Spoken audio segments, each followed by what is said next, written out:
Hey, what's up, guys? Happy Monday. Hopefully, you all had a good weekend. You guys are rested and ready for another day, or another week, excuse me, of online learning. It was really nice to see all you guys on Friday. If you guys didn't make it to the Zoom session last week, please try to make it this Friday. We're going to do it the same thing. It was really nice to check in with you guys to see what's going on, see what you guys are doing at home, seeing what's working, what's not working for you guys. Also, if you have questions, feel free to keep messaging us or messaging me and your other teachers as well. Okay. So today, if you notice, I am in the clouds. Just wanted to give you a quick update. So I know we've been talking a lot about the negative things about the coronavirus, but we can also start thinking about the positive things. One thing that I want to tell you guys is that even though the coronavirus is keeping us at home and we're bored and we have nothing to do, there's some positive things, like from the Zoom sessions, you guys are able to stay home, hang out with your families, which is really cool. You guys are having more time to yourselves. I'm really happy to hear that the meditation went really well for you guys, and that you guys felt at peace. And it was a time after that you guys kind of stopped worrying about your homework and you guys were able to have a good day. So that's something nice. You guys have more time to yourself. Another positive thing is that if you haven't noticed, the environment's changing, the climate's changing. It's been a lot more cleaner outside. The air is nicer. The clouds, like if you can see back here, are like that. It's reported that in China, they can actually see blue skies, and they haven't seen blue skies in a really long time. And they showed like satellite images. The pollution is going down. The rivers in Greece, you can actually see through the rivers and see the bottom of the floor now. In Venice, the canals in Italy, you can actually, the water that flows through the city is not green anymore, it's actually clear. So there are some benefits of the coronavirus with not a lot of people out there polluting and the factories and everything closed. So that's something that we have to look up to. Speaking of which, I do have a message though, a special guest, and you guys are gonna like this one. Hold on.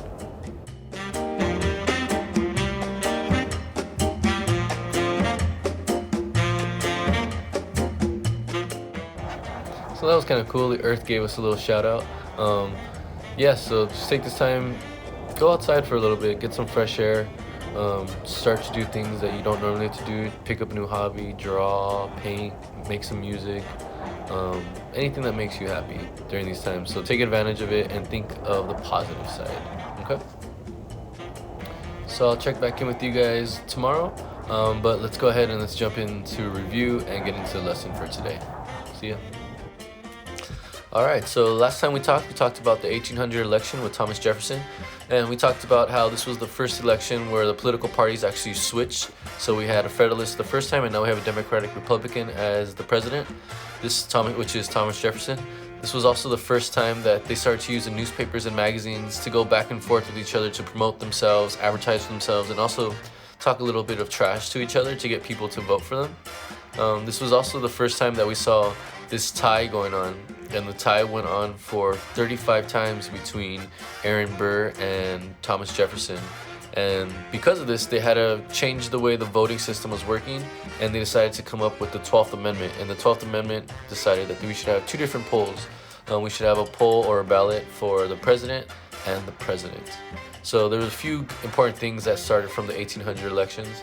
But don't get me wrong, some of these flaws are still going on to this day with the votings, such as the popular vote, which whoever gets the most votes, and the electoral college vote, which is depending on the states, they have a set number of votes. So that's still a very controversial issue and topic, but that's something that we still deal with to this day.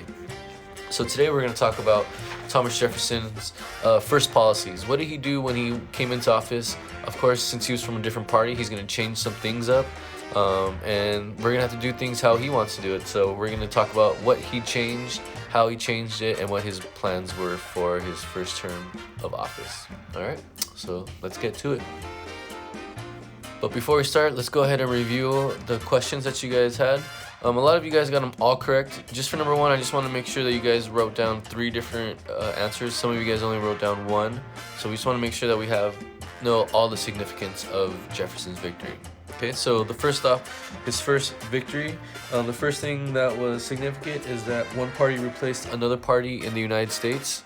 Two different political parties, one replaced the other. Another thing that was significant about it was the use of the newspapers and magazines. This is going to show how everything's going to be run and how people are going to advertise and promote themselves now. And also, it was significant because it led to the creation of the 12th Amendment, which was having the two different ballots for the president and the vice president, so these ties wouldn't happen anymore. For number two, how did the two parties' positions differ? Two parties' positions differ because first, John Adams with the Federalists, they were ruled by a wealthy class. They wanted a strong federal government to in place these taxes and place these laws to protect the manufacturing. They wanted to focus everything on manufacturing. They wanted a loose interpretation of the Constitution, and they also wanted to align with the British.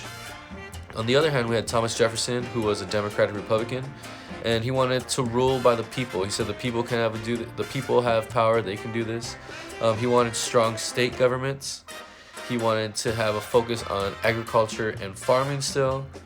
He thought the Constitution should be interpreted just how it was written, so have a strict interpretation of the Constitution. And he also wanted to side with the French. Okay.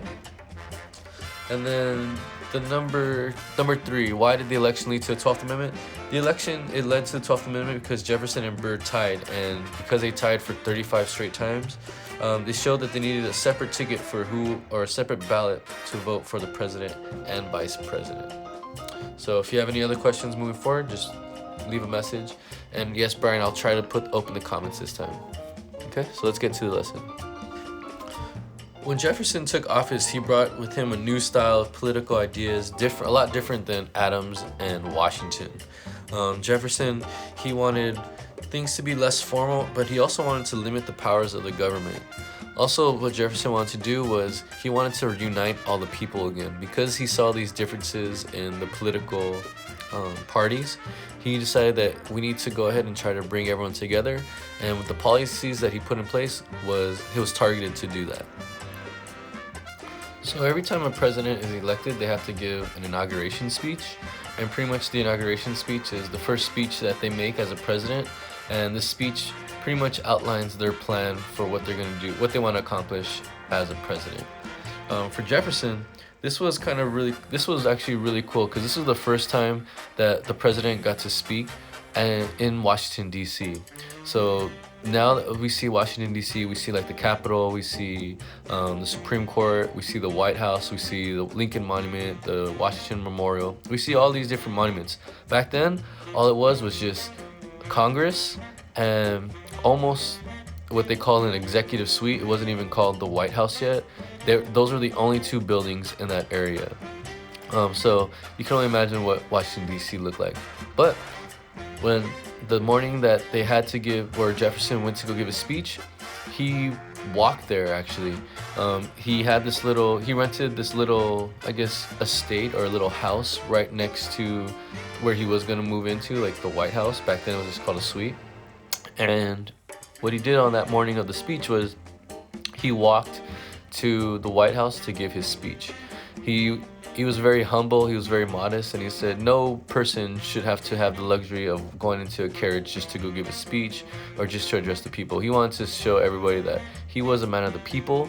He wasn't like anybody else. He wasn't going to be snobby and stop thinking about everybody else just because he was the president. So he wanted everybody to know that he was a man of the people.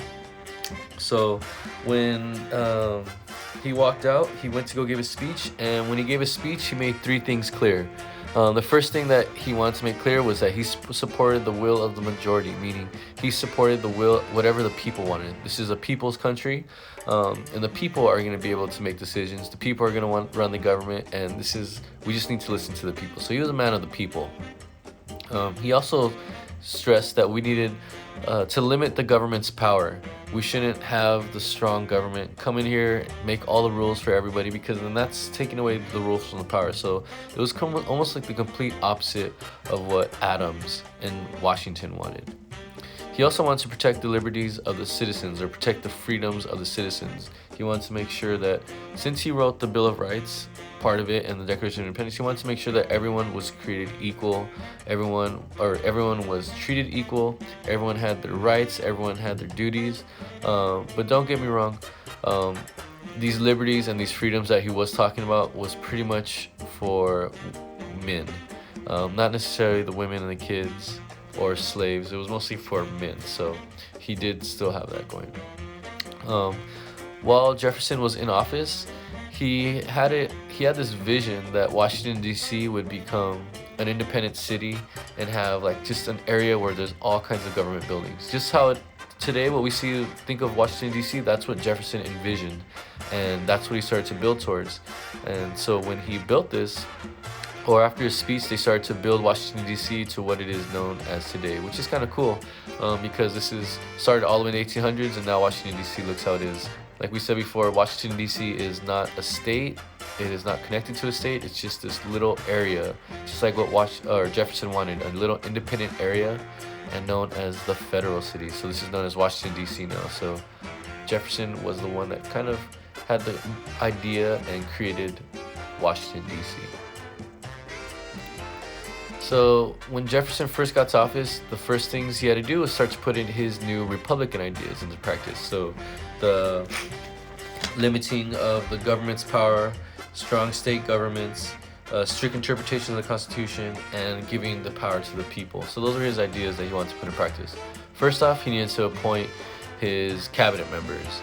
And if you noticed, he took out Alexander Hamilton because of just his views as a Federalist. So Jefferson appointed James Madison as the Secretary of State, and Albert Gallatin, which was the Secretary of Treasury. And that's what so pretty much before, Jefferson was the Secretary of State, and then Hamilton was the Secretary of Treasury. So now it's switched. So Madison is now the Secretary of State, and Gallatin is the Treasurer.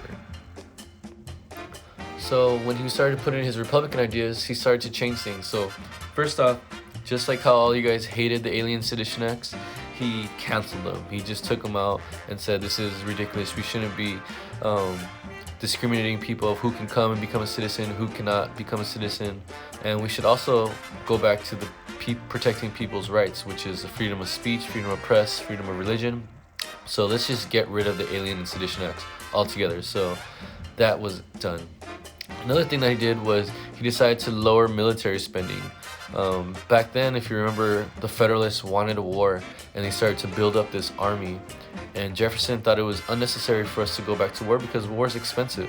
And if war is not expensive, training the army is just as expensive. So pretty much what he was doing was we should lower the spending on the government or on the military so we can start saving this money and start using this money to pay off the debt. So what he did was he reduced the size of the army and the navy. So at the time, the Navy only had 7 ships that was active. Before they had, I want to say like 20, 30 ships that were active. So they cut down the military spending and started to use all this money to start paying off the national debt. The last thing that they did was Gallatin, he got rid of some of the taxes that he felt was unfair. So remember, these people were farmers. One thing that they did was they took away the whiskey tax. They thought that was unfair to the farmers since they are the ones producing it. So they started to take away these taxes that affected the people and decided we can go ahead and benefit. Just like we said, the strong, healthy economy is when people spend money. So with these taxes, people weren't spending as much money, so they started to reduce them so people would start spending money, and hopefully the economy would start to pick up itself. So while Jefferson was in office, one thing that you should know is that Congress was pretty much all on his side. So it wasn't split like how we have it today, where decisions would be hard to make. Back then, everybody was pretty much on Jefferson's side, and they were able to come to decisions fairly quickly. So back then, the government was only a matter of like 700 people, and Jefferson thought that the national government should stay like this. It shouldn't get any bigger. It doesn't need to get any smaller, but it doesn't definitely not need to get any bigger because they wanted to limit the power. Jefferson believed that the government, the only real purpose of them was to protect the nation, deliver the mail, and collect taxes. They weren't supposed to do anything else. They were just trying to oversee us and make sure that everything's good. that the people were protected, because that's like the main purpose, and that's what Jefferson stood by, and that's what he thought of. Although Jefferson was not a Federalist, he did keep some of the Federalist policies, such as the Bank of the United States. So he did keep the bank, which was ironic because if you remember, during that time he was totally against the bank with Hamilton. But back then they made that 20-year agreement saying that they would let it pass to see if it worked, see if these bonds were going and getting people to invest in the country.